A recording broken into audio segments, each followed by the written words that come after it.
So, Fernando, as you've joined our family here, I think the issues that were in the film are most relevant to you, and really want to share with our audience, your story and how you even got involved with being a surrogate for Just Mercy. Well, thank you everyone for showing up today. We really appreciate it, and also we're able to celebrate the 175th year for Deloitte today. That's what we're doing. That's what we're doing this year, right now. And so it's a blessing because I can be here with you celebrating this moment of freedom and the triumph of this movie in sparking the conversation for justice. In 2015, Khalif Browder was 22 when he hung himself after 3 years at Rikers Island. In 1991, I was 22 when I entered Rikers Island. My hopes and dreams dashed, and the immigrant dream that my Dominican parents had for me was definitely postponed. And I was arrested for a crime I didn't commit. I was in shock that I was charged with murder. I knew where I was that day, and I boldly told the police and prosecutor where I was, but they didn't want to hear it. They had what was called tunnel vision and sought to only really just focus on me because there was a teenage girl who had selected my picture because I had been arrested before for marijuana. And little did I know that that arrest would change the course of my life and that I would end up in the mugshot books and thereby selected, and that things would go from bad to worse, not just at Rikers Island and me trying to survive the experience of dealing and surviving with 14,000 detained souls, many of whom were very angry to be there.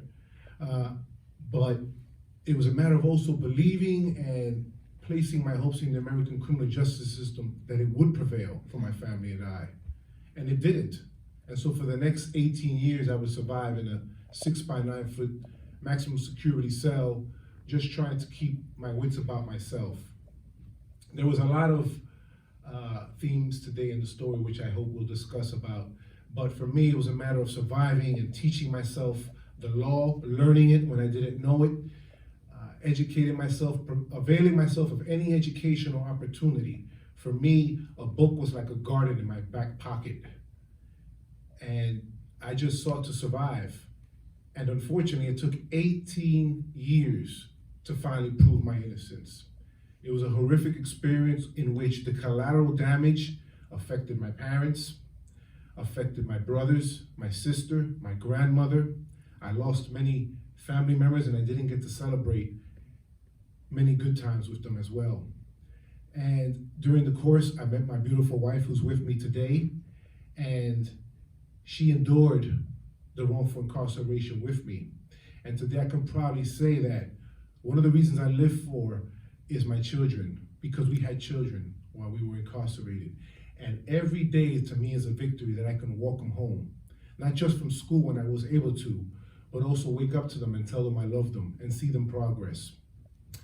And so out of this experience and now being 10 years free, having survived that terrible ordeal in which I am truly afflicted with post-traumatic stress disorder, that is the process of still sometimes feeling like I'm incarcerated, the process of hypervigilance, paranoia, distrustful of people, and things like that.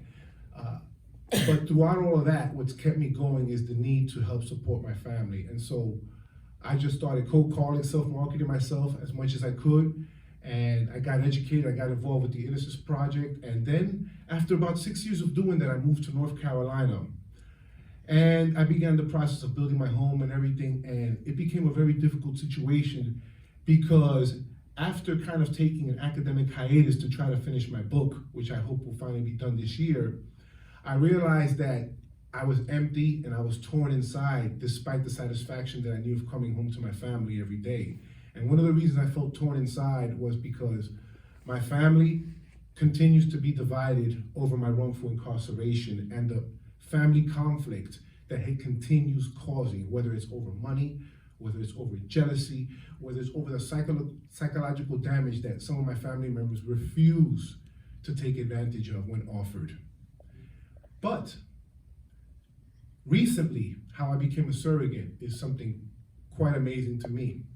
I had been depressed, And I had sought the refuge in doing jiu-jitsu for about 3.5 years when I realized that I needed to stop that and I needed to take a break and start trying to think about making some money. But first, I helped my daughter out because she was in a very difficult situation. And right after I helped her with a car that she needed, I got a phone call from Represent Justice. And they said, would you like to come work for us?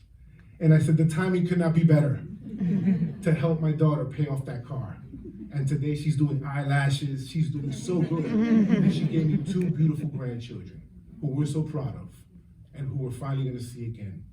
And so today I'm an advocate not only for children and the juvenile justice system, because I was struck by seeing the juvenile delinquents and imprisonment of so many well-meaning and well-deserving folks inside prison. And I've devoted myself to returning and doing speaking again and trying to get the message out and trying to understand my situation, that now I can take a new challenge, but also improve myself through commercial real estate investing. And during the 6 months of my depression, that's what I started doing. I started realizing that if I studied that, that can give me a chance to help my children learn a skill that we can transform into fighting against injustice in the criminal justice system. And that's why we're here today.